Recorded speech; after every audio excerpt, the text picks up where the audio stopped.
मैं राम शरण सेठ, प्रवक्ता डाइट फिरोजाबाद। पिछले लाइव क्लास में हमने डीएलएड चतुर्थ सेमेस्टर के अंतर्गत अध्याय 3 पर चर्चा की।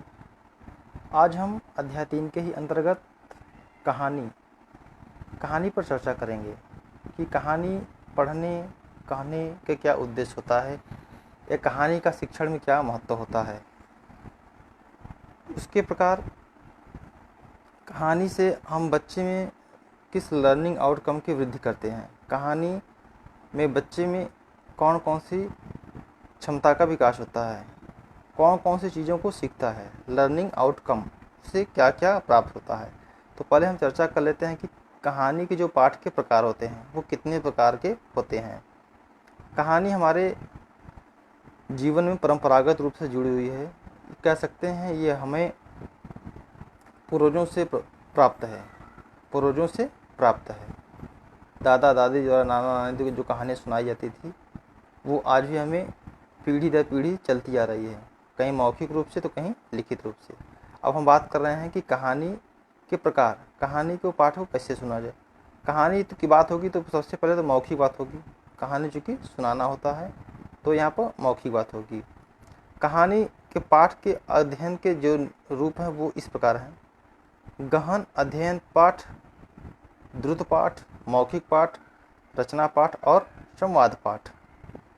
प्राथमिक कक्षाओं में कहानी शिक्षण का रूप मौखिक ही अधिक होता है, अतः कहानियाँ कक्षा में सुनकर ही पढ़ाई जाती हैं। अब यहाँ पर हम लर्निंग आउटकम की बात साथ साथ करते चलते चलेंगे, क्योंकि यहाँ पर कहानी में बच्चे की क्षमता का विकास हो रहा है। बच्चा सुनने की क्षमता का विकास हो रहा है। वो सुनता क्या क्या है, स्वर कैसे बन रहे हैं, व्यंजन कैसे हैं, संयुक्त स्वर कैसे हैं, छोटी ई कैसी है, बड़ी ई कैसी है, बड़ा ऊ कैसा है, ये कैसे जानकारी होगी हमें जब बच्चा कहानी सुन रहा होता है, अध्यापक कक्षा में कहानी सुना रहा होता है, तब लर्निंग आउटकम का विकास सुनना और सुनाना के अंतर्गत भाषा के जितने भी कौशल हैं, भाषा के जितने भी अंग है, स्वर है, व्यंजन है, अल्पप्राण है, महाप्राण है, घोष है, अघोष है।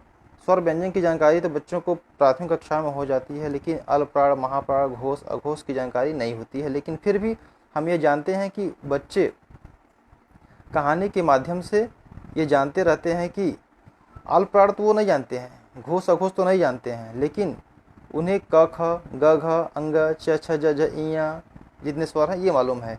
जब हमें अगली कक्षाओं में आकर हम उन्हें बताते हैं कि वर्ग का पहला, तीसरा और पांचवा वर्ड आपका अल्पप्राण है, तो बच्चे तो पहले से जानते रहते हैं। ये हमारा लर्निंग आउटकम ही जो बच्चों को प्राथमिक कक्षाओं से ही प्राप्त होता रहता है। अब हम कहानी की बात कर रहे हैं, तो कहानी में बालक की शिक्षा की क्या उपयोगिता होनी चाहिए, क्या उपयोगिता है। सबसे पहले तो पाठ को रोचक बनाने के लिए इससे बच्चे में सुनने और बोलने की क्षमता का विकास होगा। प्रकृति के अनुकूल, प्रकृति प्रदत्त या प्रकृति से संबंधित जो कहानियाँ हैं उनसे भी बच्चों को हम सिखाएंगे और उन्हें भी ज्ञान कराएंगे कि प्रकृति की रक्षा करनी चाहिए। प्रकृति के द्वारा जो प्रदत्त संसाधन है उनका सीमित उपयोग करना चाहिए। ये कहाँ से हमें मालूम होगा, उसी कहानी से। भाषा के द्वारा, कहानी एक विधा है हिंदी साहित्य में, और उसके द्वारा बच्चों को भाषाई कौशल का विकास ही नहीं होता है, उन्हें समाज में संस्कृति क्या है हमारी, हमें किस प्रकार से रहना चाहिए, कैसे बोलना चाहिए, किसको बोलना चाहिए, कितना बोलना चाहिए आदि विभिन्न बातों का ज्ञान हमें कहानी के द्वारा प्राप्त होती रहती है, जो कि प्रत्यक्ष रूप से भी और अप्रत्यक्ष रूप से भी। उसके बाद कहानी की उपयोगिता क्या है, आदर्श स्थापना का साधन है। कहानी, अच्छी कहानी से क्या होता है, अब हम अगर आदर्श स्थापना कैसे करते हैं, आदर्श स्थापना कहाँ होगी।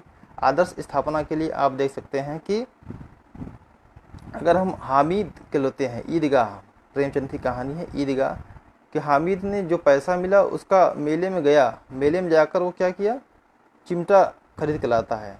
तो क्या हुआ, ये जो बच्चे पढ़ रहे हैं उनके लिए क्या है, उनके लिए एक आदर्श की स्थापना हो रही है।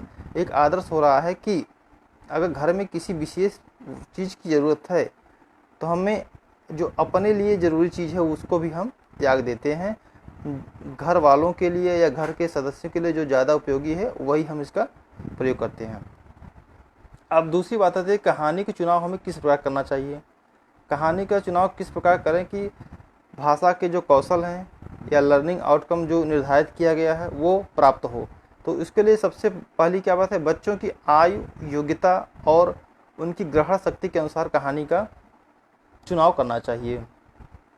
दूसरा क्या है, कहानी की विषय वस्तु बालकों के वातावरण और उनके आसपास के वस्तुओं, व्यक्तियों के साथ जुटी हुई हो। तीसरा क्या है, कहानी में संवेदनशील कहानी हो, असंशय कहानी न हो, जैसे मार काट जैसी घटनाओं का वर्णन न किया गया कहानी में, क्योंकि बच्चों का हृदय कोमल होता है। उन्हें कहानी कैसी चाहिए, हास्य, विनोद, मनोरंजन पूर्ण होनी चाहिए। और ऐसा भी नहीं है कि हम हंसी वाली कहानी कहते रहें या मनोरंजन वाली कहानी उनको पाठ्य पुस्तक में दें या कक्षा में सुनाएं, लेकिन उनके क्या शिक्षाप्रद भी कहानियाँ होनी चाहिए।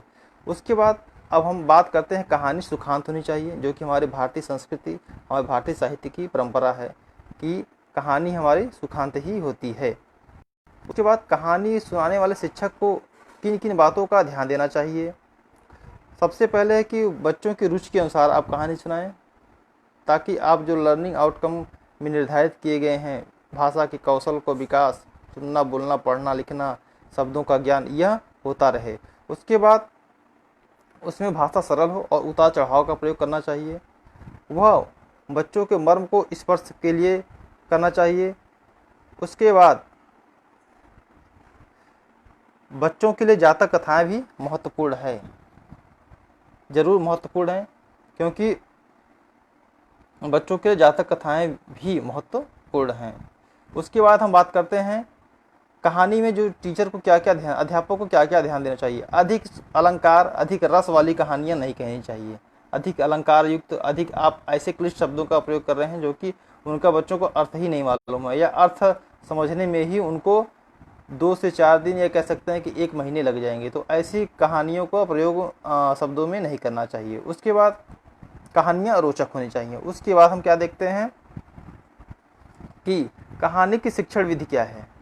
कहानी की शिक्षण विधि किन किन बातों पर ध्यान देना चाहिए, जिससे कि लर्निंग आउटकम निर्धारित जो किया गया है उसका चुनाव, उसका उद्देश्य हम प्राप्त कर पाएँ। कहानी के जो चुनाव करने की सबसे महत्वपूर्ण है कि बच्चों को परिवेश से जोड़ना, बच्चों के प्रभाव और रोचकता से जुटे रहना, बालकों को उस कहानी में जोड़ना प्रश्नोत्तर के माध्यम से कि किस प्रकार से हम कछुआ खरगोश की कहानी चल रही, तो वहाँ पर आप बच्चों से पूछ सकते हैं खरगोश कहाँ गया। तो इससे क्या हो, बच्चे उस क्लास में, उस कहानी में जुटे रहते हैं और जिससे कि वो अपने भी अभिव्यक्ति करते रहते हैं। उसके बाद हम बात करते हैं कहानी में कुछ क्लिष्ट शब्द आ गए, उनका भी हम श्यामपट्ट प्रयोग करें। ये कहानी अच्छी शिक्षण विधि की कहानी का एक तरीका है। अगर कहानी में कुछ अच्छे चीज़ आ गए तो उनका भी हम प्रयोग करें।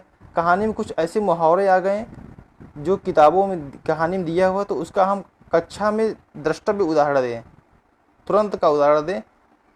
उसके बाद रेखा चित्रों का भी प्रयोग कर सकते हैं। अगर कहानी छोटी है, ऐसे कुछ चीज़ बनाना है, तालाब बनाना है, खरगोश बनाना है, अगर हमें आ रहा है बनाने तो अच्छी बात है, नहीं तो हम इसके अलावा, इसके पहले से ही हम आपको बताया भी गया है कि TLM का प्रयोग हम कर सकते हैं। TLM का प्रयोग करने से बच्चों में कछुआ खरगोश की कहानी, किसान भालू कहानी, रोचकता पैदा होगी और बच्चे निश्चित तौर पर कक्षा में उपस्थित रहेंगे और जो भाषा के लिए न्यूनतम अधिगम स्तर है उसको प्राप्त करना आपके लिए भी और बच्चों के लिए लाभदायक होगा। अब हम बात करते हैं एकांकी।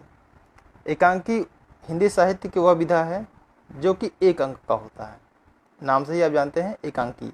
आधुनिक काल में मनोरंजन के अनेक साधन हैं, जैसे कहानी हुआ, उसमें भी एकांकी हुआ। एकांकी को नाम से पुकारा जाता है। एकांकी का विकास अगर हम बात करते हैं तो डॉक्टर रामकुमार वर्मा को जाना जाता है एकांकी के लिए। अब हम बात करते हैं कि प्राथमिक कक्षाओं में एकांकी को क्यों दिया गया। तो प्राथमिक कक्षाओं में एकांकी के शिक्षण के निम्नलिखित उद्देश्य हैं। पहला तो मनोरंजन, दूसरा है भारतीय मर्यादाओं की ज्ञान कराना, तीसरा है आर्थिक, राजनीतिक, धार्मिक, सांस्कृतिक गतिविधियों की जानकारी कराना, चौथा है आदर्श पात्रों का चित्रण करना, पांचवा है एकांकी में संवादों का प्रयोग होता है, तो बच्चे क्या होंगे, बोलने की क्षमता का विकास होगा। कब बोलना है, कितना बोलना है, यह चीज़ भी बच्चों को एकांकी के माध्यम से हमें प्राप्त होगी। अब हम कुछ एकांकीकार और एकांकी देख लेते हैं जो कि प्रसिद्ध हैं। हम ये भी जानेंगे कि जो एकांकी दिए हुए हैं इनका योगदान क्या है।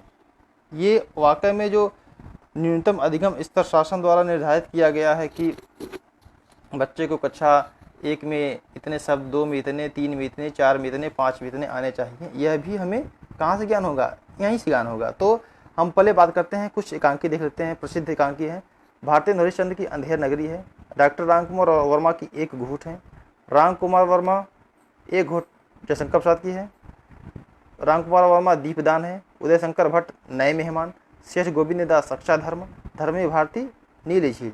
अब हम बात करते हैं कि एकांकी का संबंध न्यूनतम अधिगम स्तर से कैसे होगा। कक्षा 4 या 5 का बच्चा अंधेर नगरी, भारतेंद्र हरिश्चंद्र की रचना है, एकांकी है अंधेर नगरी। अंधेर नगरी से वो बच्चा क्या सीखेगा? क्या भाषाई कौशल का विकास होगा? क्या उसकी तार्किक क्षमता का विकास होगा? क्या उसकी मानसिक क्षमता का विकास होगा? तो जरूर होगा, क्योंकि अंधेर नगरी में राजतंत्र, एक मूर्ख राजा अगर रहता है तो उस देश में रहने वाली जनता किस प्रकार से प्रताड़ित होती है, इसका वर्णन किया गया है। तो बच्चे को यहाँ तो लर्निंग जो न्यूनतम अधिगम स्तर है वो तो ज्ञान हो जाएगा, लेकिन उसके अंदर तर्क करने का भी विकास होगा। लर्निंग आउटकम में तर्क शक्ति करने का विकास होगा। बच्चा वो जान पाएगा कि ज़रूरी नहीं है कि जो अधिकारी, जो हमारे बड़े बुजुर्ग जो कह रहे हैं वही सही हो, हमें वहाँ अपने तर्क से भी काम करना है। अगर तर्क से काम नहीं करेंगे तो इस अंधेर नगरी वाले एकांकी की तरह हमारे समाज में भी या हमारे साथ भी ऐसी घटनाएं घट सकती है। हमारे साथ जो घटनाएं घट रही हैं उसको तर्क के साथ किसी के समक्ष प्रस्तुत कर सकते हैं। अब हिंदी साहित्य की विधाओं के अंतर्गत हम बात कर रहे हैं, क्या है जो हमारे ज़िंदगी में, हमारे जीवन में व्यवहारित होती है, हमारे ज़िंदगी में जो व्यवहार परक होती है। यात्रा वृत्तांत। अब यात्रा हम जब कहीं भी जाते हैं, जो हमारे साथ घटनाएं घट रही होती हैं, ट्रेन में, बस में, जाने अनजाने, इन घटनाओं को जो साहित्यकार होते हैं वो क्या होते हैं, लिपिबद्ध कर देते हैं, लेखनीबद्ध कर देते हैं। तो यही क्या होती है, यही हमारे बन जाती है यात्रा वृत्तांत। यात्रा वृत्तांत में क्या होता है, बिल्कुल बात है, हम कहीं जाएंगे, किसी से मिलेंगे, जाने के पर्वत, झरने, जंगल पड़ेंगे, मस्जिद पड़ेगा, इत्यादि अनेक पात्र भी मिलेंगे हमें। तो इससे क्या होगा कि हम उन सब से हमारी क्या अनुभूति है इसका भी हम क्या करेंगे, वर्णन कर सकेंगे। अब हम बच्चों के लिए भी क्या कर सकते हैं, अब बच्चे के लिए न्यूनतम अधिगम स्तर क्या होगा, यात्रा वृत्तांत के माध्यम से। यात्रा बच्चे में न्यूनतम अधिगम स्तर ये होगा कि बच्चा कुछ शब्दों का निर्माण करना सीख जाएगा। हम उसे बच्चे से दूर शैक्षिक भ्रमण भी ले जा सकते हैं। अब शैक्षिक भ्रमण हम नहीं भी ले गए कोई बात नहीं है, बच्चा गर्मियों की छुट्टी में अपने दादी के यहाँ, फूफा के यहाँ, फूफा के यहाँ कहीं भी जाता है, तो वो जब गया है वहाँ पर, फिर जब वापस आता है तो वह किन किन लोगों से मिला, किन की घटनाओं से उसके साथ घटी, वो उससे कौन कौन सी चीज़ें अच्छी लगी, कौन कौन चीज़ से ख़राब लगी, कौन कौन चीज़ों को दोबारा नहीं करना चाहेगा, ये चीज़ें जब वो लिपिबद्ध करेगा, लेखनीबद्ध करेगा। अगर लेखनीबद्ध नहीं भी करेगा, आप कक्षा में उससे बुलवाएंगे तो निश्चित तौर पर उसे 5-10 शब्दों का, नए शब्दों का ज्ञान होगा। शब्दों के साथ उसे वाक्य प्रयोग करना आ जाएगा, शब्दों को तालमेल बैठाना आ जाएगा। तो यहाँ पर न्यूनतम अधिगम जो लर्निंग आउटकम है उसका भी विकास हम यात्रा वृत्तांत के द्वारा कर सकते हैं। यात्रा वृत्तांत, अब कुछ प्रमुख यात्रा वृत्तांत को भी हम देखते हैं क्या है वो। राहुल संकृत्यान का है हिमालय परिचय। राहुल संकृत्यान, आपको बता दें कि हिंदी साहित्य में घुमक्कड़ी, ये पूरी ज़िंदगी अपने एक स्थान से दूसरे स्थान, ये विदेशों की भी यात्राएं करते रहते थे, इसलिए इनको क्या था, घुमक्कड़। उसके बाद काका कालेलकर ने लिखा उस पास के पड़ोसी। भगवत सरल उपाध्याय ने लिखा कलकत्ता से पेकिंग। राम वृक्ष बेनीपुरी ने लिखा पैरों में पंख बांध कर। अमृत राय ने लिखा सुबह के रंग। मोहन राकेश ने लिखा आखिरी चट्टान। अब यहाँ पर हम किसी एक यात्रा वृत्तांत को देखते हैं और उसे जोड़ते हैं लर्निंग आउटकम, न्यूनतम अधिगम स्तर से जोड़ते हैं कि कैसे क्या विकास होगा। अब यहाँ पर हम देख रहे हैं कि मोहन राकेश लेते हैं आखिरी चट्टान। अब आखिरी चट्टान, अब देखिए बच्चे में हमने बताया कि आज क्लास में या कल क्लास में आखिरी चट्टान के बारे में चर्चा करेंगे हम।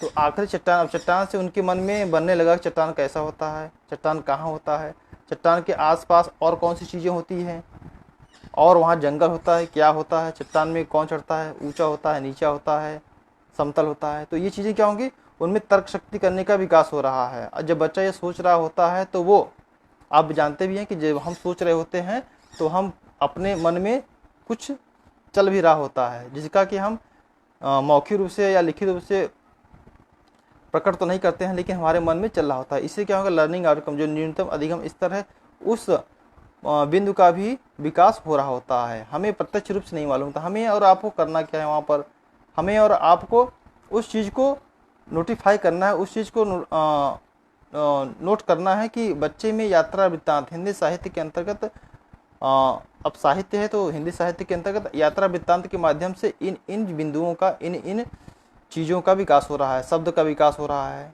शब्दों को वाक्य में प्रयोग करने की शक्ति आ रही है, बच्चे में दक्षता आ रही है, और उसे कुछ नए शब्द मिल रहे हैं, कुछ उसे पारिवारिक शब्द मिल रहे हैं, कुछ ग्रामीण शब्द मिल रहे हैं, तत्सम शब्दों का भी प्रयोग कर रहा होता है। तो क्या होता है, बच्चे में न्यूनतम अधिगम स्तर का भी विकास हो रहा होता है। अब उसके बाद हम आगे आएंगे कि आत्मकथा परिचय है। आपको बताने की जरूरत नहीं है कि आत्मकथा क्या है।